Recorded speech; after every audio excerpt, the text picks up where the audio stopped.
Chapter 1. First Blood on the Highway. Chapter 1. First Blood on the Highway. The highway hummed under the weight of 1,000 tires, a ribbon of asphalt stretching into the night. It was 1975, and the world was moving fast, too fast for some to notice the shadows between the headlights. But Robert Ben Rhoades noticed. He saw the hitchhikers, the drifters, the women who stood alone on the side of the road, their thumbs outstretched, their hopes fragile as the neon glow of a diner sign fading in the distance. He saw them, and he knew exactly what to do with them. Rhoades wasn't just a trucker.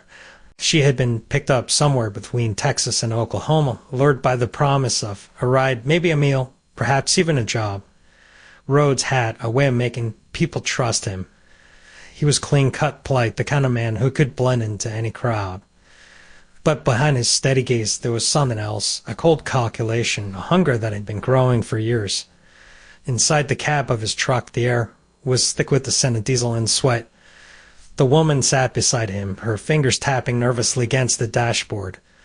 She was no longer a person, she was cargo. Rhoades had planned for this.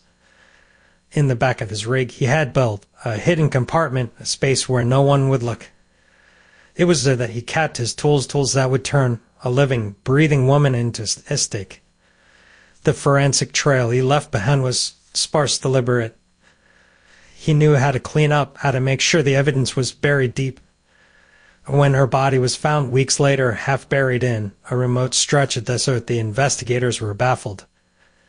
He moved like a ghost, unseen, untouchable, until the day the evidence finally caught up with him. But that was later. For now, the highway stretched on, and the night was full of possibilities.